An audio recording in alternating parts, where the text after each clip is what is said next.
धेरै कुरा साथीहरूले भन्नुभयो, कुमारजीले अझै बढी कुरा गर्नुहुन्छ, म लामो बोल्ने पक्षमा छैन। आज मुलुक अत्यन्त गम्भीर अवस्थामा उभिएको छ कि नेपालको संविधान 2072 जो नेपाली जनताले 601 जना प्रतिनिधिहरू छानेर बनाएको संविधान सभाबाट पारित संविधान आज छेद विच्छेद अवस्थामा पुगेको छ। प्रधानमन्त्री केपी ओलीले यो संविधान मार्फत संसद विघटन गरेको कुरा बाहिर आयो। मैले बुझेसम्म केपी ओलीले संसद विघटन गर्न गरेको सिफारिसमा संविधानको कुनै पनि धारा उल्लेख छैन, तर राष्ट्रपति कार्यालयबाट यो कुरा बाहिर आउँदा संविधानको धारा 85 र 76 को उपधारा 7 बमोजिम संसद विघटन गरियो भनेर राष्ट्रपति कार्यालयबाट विज्ञप्ति आयो। अचम्म लाग्दो कुरा के छ भने कि प्रधानमन्त्री केपी ओली कुन संविधानको कुन धारा अन्तर्गत आफू प्रधानमन्त्री भएको हो र संविधानको कुन धाराले उहाँलाई संसद विघटन गर्ने अधिकार थियो, त्यो कुरा नै थाहा नभएको प्रधानमन्त्रीले देशको बारेमा के जान्ला। आज उक्का टुक्काको भरले देश चल्दैन, बनावटी कुराको आधारमा राज्य चल्दैन। राष्ट्रपति जब हामीलाई थाहा छ यो पञ्चायतका पालामा राजाले घोषणा गर्दा हामीले सुन्थ्यौं, राजाले बोल्दा के बोल्थे, हामीमा रहेको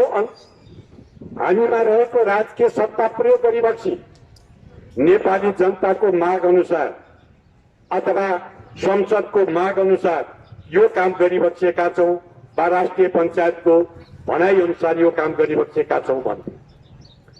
अर्थात् राजकीय सत्ता त्यो जो राजासँग त्यो बेला रहेको थियो, नेपाली जनताले गरेको आन्दोलन मार्फत नेपालको राजकीय सत्ता नेपाली जनतामा छ। अहिले न त त्यो सत्ता राष्ट्रपतिसँग हुन्छ न तो सत्ता प्रधानमन्त्रीसँग हुन्छ, राजकीय सत्ता नेपाली जनतासँग छ। नेपाली जनताले निर्वाचन गरेको, नेपाली जनताले बनाएको संविधानमाथि आज एकजना व्यक्ति एउटा लडको भरमा यत्रो संविधान छेद विच्छेद गर्ने अधिकार प्रधानमन्त्री केपी ओलीलाई छैन। न त उनले गरेको सिफारिसको आधारमा राष्ट्रपतिले संशोधन गर्ने अधिकार राष्ट्रपतिलाई छ। यस अर्थमा के देखिन्छ भने अहिले जुन कुरा प्रधानमन्त्रीको सिफारिसमा राष्ट्रपतिले गरे त्यो संविधान विपरीत छ, कानून विपरीत छ र यस्तो कानून विपरीत गर्ने देशको राष्ट्रपति र देशको प्रधानमन्त्रीलाई त्यो पदमा बस्ने अधिकार एक क्षण पनि छैन। नैतिकता हो भने राष्ट्रपतिले पनि र प्रधानमन्त्रीले पनि राजीनामा दिनुपर्ने अहिलेको आवश्यकता हो। आज देश यो अवस्थामा गुज्रिरहेको अवस्था हामीले देखिरहेका छौँ। आज मुलुकमा कोभिड-19 को महामारी छ। सरकार के गर्छ?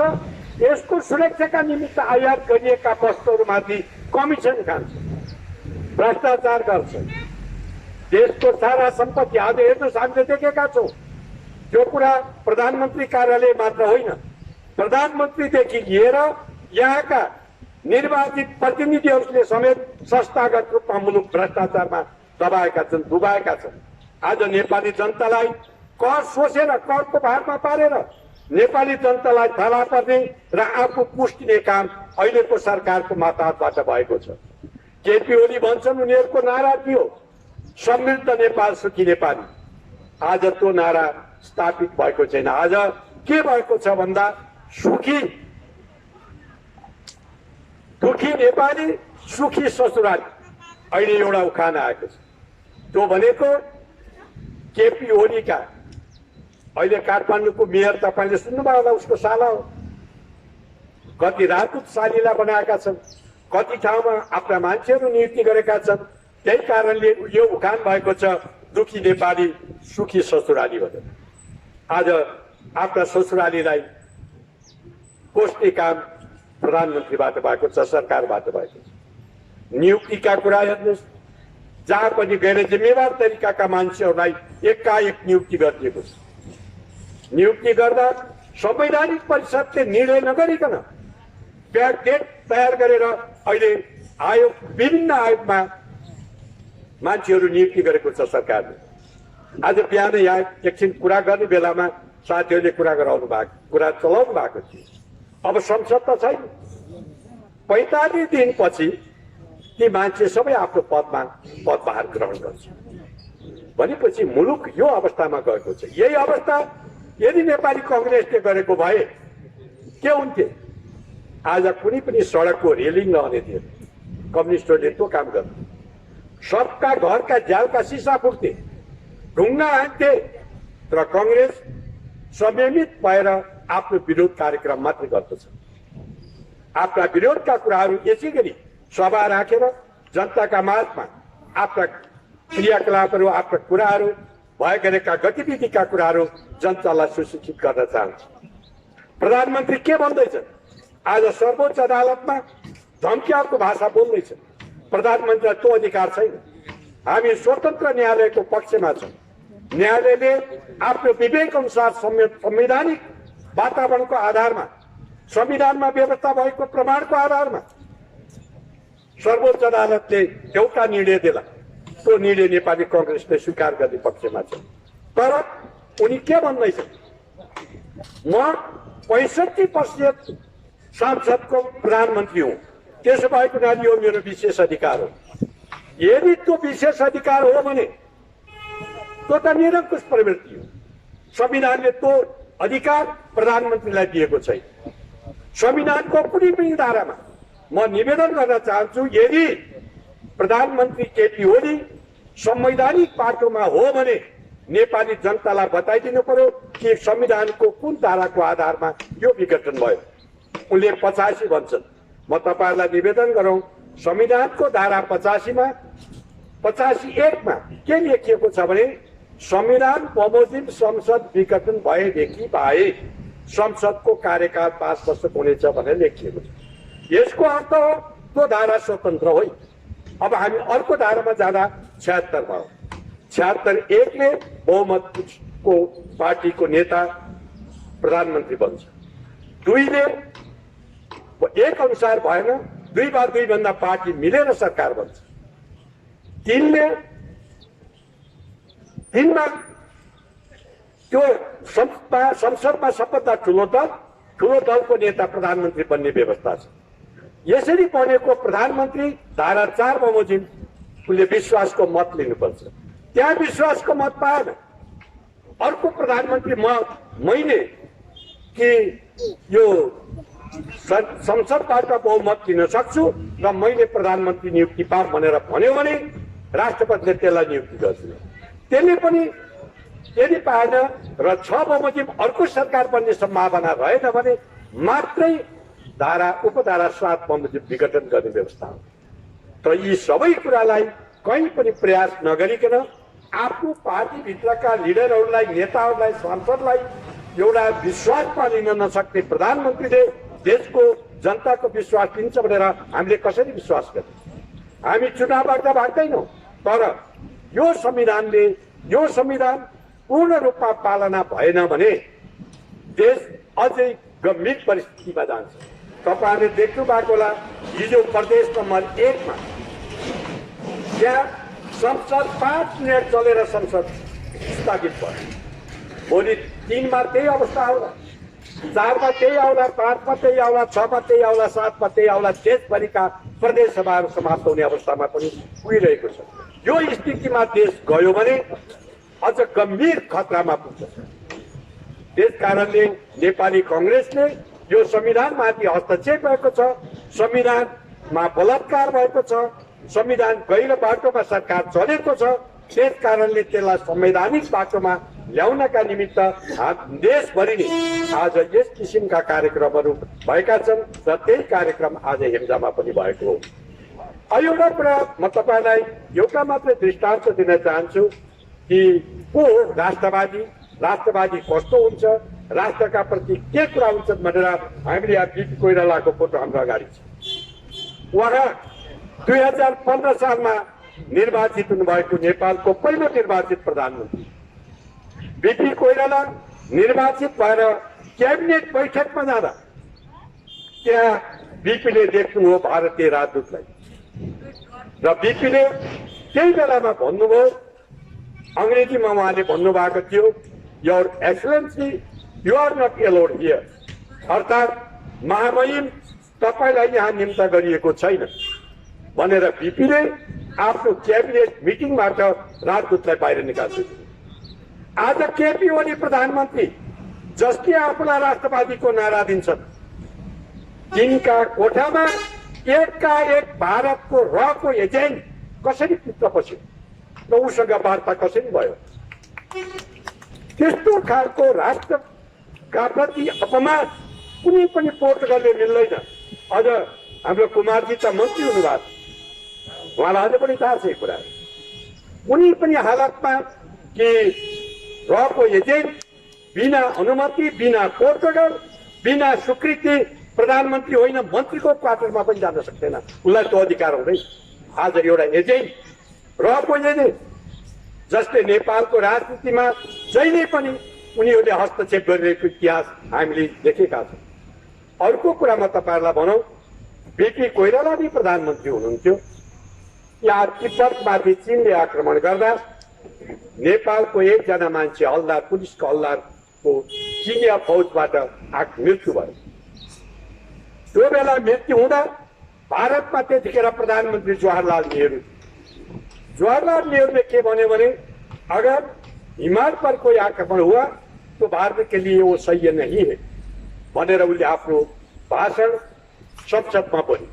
बिपीले थाहा पाउनुभयो, बिपीले भन्नुभयो कि व्हाइट पेपर जारी गर्नुभयो, श्वेत पत्र जारी गर्नुभयो र यदि उत्तर हिमाल परको आक्रमण कसैले गर्छ भने त्यसको सामना नेपालले गर्छ, इन्डियाले होइन भनेर बिपीले भन्नुभयो। जवाहरलाल नेहरूले भारतको संसदमा के भन्यो भने नेपाल के प्रधानमंत्री कोइराला जी ने जो कहा वो ठीक कहा, मैंने कल गलत कहा था भनेर उनले संसदमा माफी मागे। तो अब यता चीनमा के भयो, बिपी कोइरालाले चीनिया राजदूतलाई बोलाउनु भयो, नेपालको संसदमा पनि कुरा चल्यो। बिपीले 7 दिनभित्रमा यो कुरा टुङ्गो लगाउँछु भन्नुभयो अनि राजदूतलाई बोलाएर भन्नुभयो कि तिम्रो सरकारले, तिम्रो देशको सरकारले यो गरेको के हो, यसका बारेमा तिम्रो प्रधानमन्त्री र राष्ट्रपतिलाई भन। त्यो बेला माओसेतुङ राष्ट्रपति थिए र अध्यक्ष हुन्, त्यहाँको अध्यक्ष माओसेतुङ थिए, त्यहाँको प्रधानमन्त्री चाउयनलाई। अनि त्यो कुरा भनेपछि माओसेतुङले माफी मागेका छन् र 50,000 रुपियाँ क्षतिपूर्ति तिरेपछि बिपीले ल भयो ठिकै छ, तिमीले माफी माग्यौ, क्षतिपूर्ति थियो, गल्ती स्वीकार गर्यो, अब हामी यसका बारेमा अरू कुरा गर्दै। सगरमाथाको बारेमा कुरा गर्दा त्यही कुरा भएको छ। सगरमाथा कसको भने चीनले त्यो बेलामा मेरो हो भन्यो, तिम्रो के प्रमाण छ भनेर बिपीले ठाडे चाउयनलाई भन्यो। तिम्रो नाम समेत छैन सगरमाथाको बारेमा, तिम्रो त कुरै छोड्यो। झेमोलुङ्गो भन्यो, झेमोलुङ्गो तिम्रो भाषा हो नि, यो तिब्बतीय भाषा। नेपालीमा हामीले सगरमाथा भन्छौँ, अंग्रेजी मेलमा माउन्ट एभरेस्ट भन्छौँ। चाउयनलाई नेपाल आयो। म यदि यहाँ कोही वामपन्थी विचारधारा राख्ने साथीहरू हुनुहुन्छ भने तपाईँले इतिहास पढेर हेर्नु। 2016 साल साउन 4 गते एसियन प्रेस कन्फरेन्स भएको छ काठमाडौँमा। त्यो बेलामा शम्भुराम श्रेष्ठ जो वाम क्रान्तिकारी कम्युनिस्ट भनेर आफूलाई भन्थ्यो, उनले भने यदि चीनले सगरमाथा मेरो हो भन्छ भने नेपालले किन टाउको दुखाउने भनेर भन्यो। बिपी कोइरालाले त्यसको खण्डन गर्नुभयो र प्रेस कन्फरेन्स राख्यो। प्रेस कन्फरेन्समा चाउयनलाई त प्रश्न सोधियो, सगरमाथा कसको? चाउयनले भने सगरमाथा नेपाल। आज राष्ट्रका बारेमा ज्वलन्त उदाहरणहरू छ। यही संविधान जारी गर्ने बेलामा नेपालको प्रधानमन्त्री नेपाली कांग्रेसका नेता सुशील कोइराला हुन्। भारतले पटक पटक उसलाई चाहिँ विरोध गरिरहेको थियो, संविधान जारी नगर भनेर। सुशील कोइरालाले यो संविधानमा कुनै हालतमा जारी गरेर छोड्छु भनेर भन्नुभयो, जारी गर्नुभयो। नेपालको एउटा मात्रै प्रधानमन्त्री त्यो हो जसले आफ्नो स्थानमा लिएर भारतले निमन्त्रणा दिँदाखेरि पनि उहाँले त्यो निमन्त्रणालाई अस्वीकार गरेर बस्नु। आज लिपुवाले कालापानी लिपिया धुराको बारेमा जो प्रश्न उठिरहेको छ, आज संसदमा बहुत सर्वसम्मत रूपमा पास भएको नक्सा पाठ्यक्रममा राख्ने बेलामा त्यही रको एजेन्टका आधारमा केपी ओलीले पाठ्यक्रमबाट हटाउन निर्देशन गरिसकेका छन्। यो हो राष्ट्रवाद? हो भने किन पाठ्यक्रममा लान नदिने, किन रोक्ने, त्यसलाई प्रकाशमा किन नल्याउने? आज हरेक माननीयका लोगोमा आज त्यही नक्सा छ, तर जनताका माझमा आउने, विद्यार्थीका माझमा आउने कुरालाई प्रधानमन्त्री किन रोक्ने? के हो यो राष्ट्रवाद? यस्तो खोक्रो राष्ट्रवादले राष्ट्र चल्दैन। आफ्ना घरका मान्छेलाई, आफ्ना घर परिवारका सदस्यहरूलाई एउटा सन्तुलनमा राख्न नसक्ने प्रधानमन्त्रीले देशलाई सन्तुलनमा राख्न सक्छ भनेर नेपाली जनताले अब कसरी विश्वास गर्छ? त्यसकारण यदि नैतिकता हो भने प्रधानमन्त्री केपी ओली 1 मिनेट पनि कुर्सीमा बस्ने अधिकार उनलाई छ। अर्को कुरा, तपाईँ यही संसद विघटनकै प्रस्तावको बारे हामीलाई लागेको थियो राष्ट्रपतिले कमसे कम, मैले सुनेको थिएँ 5 गते 10 बजे प्रधानमन्त्री केपी ओली राष्ट्रपतिका संसद विघटनको सिफारिस लिएर गए। मलाई लाग्थ्यो 48 घण्टा कमसे कम केपी ओली के अरे राष्ट्रपतिले कानुनका विज्ञहरू, अरू विशेषज्ञहरूलाई राखेर सल्लाह लिएर मात्रै सिफारिस सदर गर्ने वा बदर गर्ने अथवा सर्वोच्चलाई सोध्ने भन्ने हामीलाई लागेको थियो। केपी ओली त्यहाँ गएको 48 घण्टाको कुरा छोडिदिनुहोस्, 8 मिनटमा राष्ट्रपतिले त्यो विघटनको सिफारिस सदर गरे। त्यसकारण हामी के भन्छौँ भने यस्तो गैर जिम्मेवार राष्ट्रपतिको पदमा बस्न 1 मिनट पनि उनलाई नैतिकताले दिँदैन। ऊ नेपालको राष्ट्रपति होइन।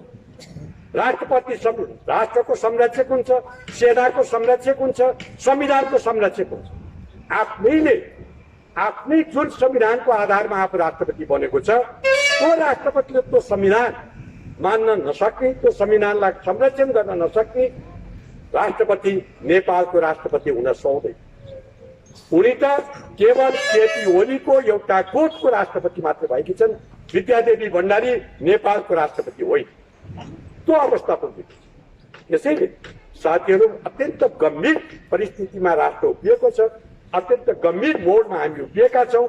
यो राष्ट्रको संरक्षण, राष्ट्रियताको संरक्षण, संविधानको संरक्षण गर्ने बाटो अब नेपाली जनताले संसदको पुनर्स्थापितदेखि बाहेक अर्को यसको बाटो नभएको हुनाले नेपाली कांग्रेसले यो आह्वान गरेको, यो कार्यक्रम सञ्चालन गरेको म तपाईहरुसँग लामो कुरा नराखिकन कि यो राष्ट्रियता, प्रजातन्त्र, लोकतन्त्र, गणतन्त्र, संघीय गणतन्त्र र नेपालको संविधान 2072 को संरक्षणका निम्ति हामी सडकमा आएका छौं। यही सडकबाट राष्ट्रको, राष्ट्रियताको, प्रजातन्त्रको, लोकतन्त्रको र संविधानको संरक्षण गर्न सकिन्छ भन्ने मूल्य र मान्यताका साथ आगामी कार्यक्रमहरुमा पनि यस्तै सहभागिता, यस्तै उत्साह गर्नुहुनेछ भन्ने विश्वासका साथ नेपाली कांग्रेसमा प्रवेश गर्ने सबै साथीहरूलाई जय नेपालको न्यानो अभिवादन गर्दै म बिदा हुन्छु। धन्यवाद। जय नेपाल।